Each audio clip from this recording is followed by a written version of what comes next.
And that, ladies and gentlemen, is how opera is sung. A little Puccini, and it is the beautiful Monica Huisman. And well, thank you so much for being here. Always a busy woman, but one of Canada's greatest operatic voices.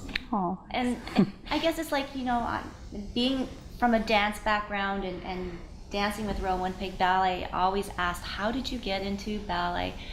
But opera, I mean, everybody loves to sing, but Monica, do you remember the moment when you knew that you were going to be an opera singer? Oh, I was raised with opera. My mom was in the chorus for 25 years. Took all of us as kids from very little to the dress rehearsals on Thursdays. So I was always exposed to it. My mom loved it. My mom has an early recollection of myself coming home in kindergarten, and she was listening to the Marriage of Figaro on LP, long play, and I sat on her lap and I sang Voi che sapete. I didn't even speak Italian, but I knew the words, and she said, "You just sang." My mom knew before I knew. Oh, wow. So. And it's always interesting, languages. How many different languages do you now know? Oh, my goodness. I speak French, Dutch, because my parents are Dutch, Italian, English clearly, and I sing in Spanish, Czech. Yeah, so that pretty much covers it. My goodness. Yeah. Well, you know what? You've been in front of the footlights for so long, so many memorable performances, but there has to be some in your career that come to mind. Oh, well, I mean, I always say that singing anywhere is a gift, and it's always pleasurable. But the fact that you asked that, my parents are immigrants from Holland, and they came over in the 50s like everybody else did. And my grandparents passed away. My mom's parents passed away before I was born. And in 1999, I made my debut in the Concertgebouw in Amsterdam, which is probably one of the top 5 houses in the world, right? That happens for classical music. And I remember being there and coming down these gorgeous velvet steps, and my mom flew up. My mom at the time used to fly everywhere with me and see me perform.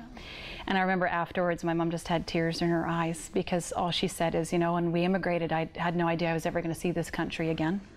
To come back here for you to sing here, your grandparents would be just so proud. And that, I mean, it was an amazing experience, musically, orchestrally, cast-wise, everything. But it really just boiled down to that, making that memory. So special. Yeah. And now the world of opera, I mean, it is always ever changing. Mm-hmm. New singers, younger singers. I guess for you now, how has it changed you now that you're teaching too as well? Mm-hmm. How have things kind of evolved for you? Well, I'd have to say, and I say this all the time, teaching, I love teaching, and teaching has made me, if you can imagine, a better singer over the years. So teaching has enabled me to actually consistently work my craft. Because a lot of singers do, I hate to say it, you got the young ones, and then if you don't really know what you're doing, after 10 years, there's a burnout. If you don't really know what you're doing and carry your longevity. And I think teaching for me has helped me bridge the gap to carrying my longevity. Mm-hmm. And then just, working into different repertoire and yeah. So how many times a year would you perform? These days, I mean, between my teaching schedule and everything, I probably say that I do, I don't know, maybe 5 symphony concerts, like different concerts. I do a lot more symphony work because it's shorter periods. Opera less. I used to do a lot of opera in my earlier career, and now a lot more symphony, which works out well, teaching and otherwise. But and then, like for instance, this year I'm doing Falstaff with Manitoba Opera, so I get to be home. Yes. They're long contracts. They're 4 weeks, but at least I get to be home and I can still teach and do everything in between. So that's the beauty of it. Juggle. Yes. Well, I was wondering, what do you think of these sort of pop opera groups? We had Il Divo, and now we have the tenors, and they're very sexy and bringing a little bit of opera but pop. Yeah. It's funny you should mention Il Divo, because that experience at the Concertgebouw, the opera I did, was with Carlos Marin from Il Divo. Oh. Before he was in Il Divo. He had come from a musical theater background. He had been doing Beauty and the Beast in Spain and did opera. And I mean, they found their niche. I mean, in all honesty, I mean, if it reaches the demographic of people that are otherwise not inclined to classical music, I mean, they are all good musicians. They're all good singers in their own right. I actually wrote Ellen way back when. I wrote her a big email saying, you know what, we've got Il Divo. I've got a fabulous group of girls. This is back when I was, Really? younger and, maybe just a little bit more marketable, shall we say. And I just remember going on that. I mean, I don't think, I just think any experience is It's good. yeah, just getting it out there, Yeah. And locally, on the local scene, any young and up-and-coming starts for operas? Oh my goodness, I mean, we have so many talented kids at the faculty, young and up and coming. Winnipeg? You're talking Winnipeg? There are a few in our program, but you know what, if I mention their names, I might leave somebody else out, so I probably shouldn't say anything. But we do have a huge talent pool. Oh, yes. And we have a great faculty. I mean, Tracy Doll's on faculty, fantastic singer, teacher, all of our faculty members. So. And the musicians too. You're accompanying us today, Judy. Judy's also on faculty at the School of Music, and we've collaborated a lot. We went down to Rio a couple years in a row and did concerts down there. And you cannot put a value on the friendships and the people that you meet along your career, and it only continues to grow. In the future, what has Monica Huisman got on her plate?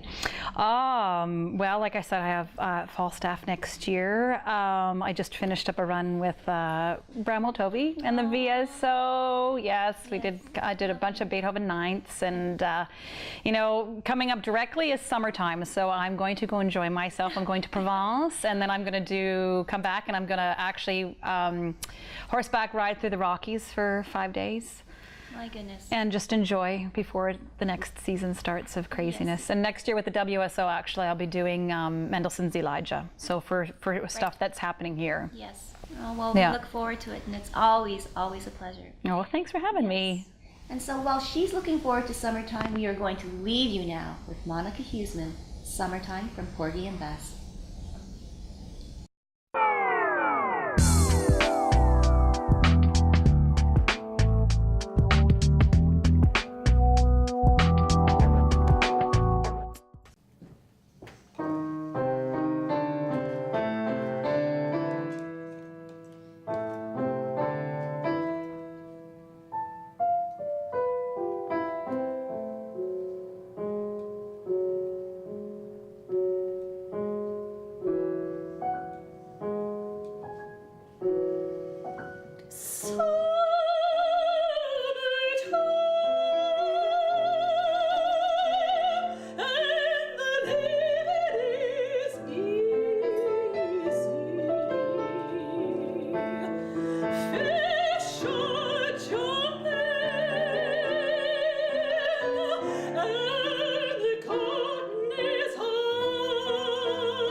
Special thanks to Vibrations, Yes We Mystic, and of course Monica Huisman for their incredible performances. We leave you now with a little taste of what's to come on the next episode of Backstage 360.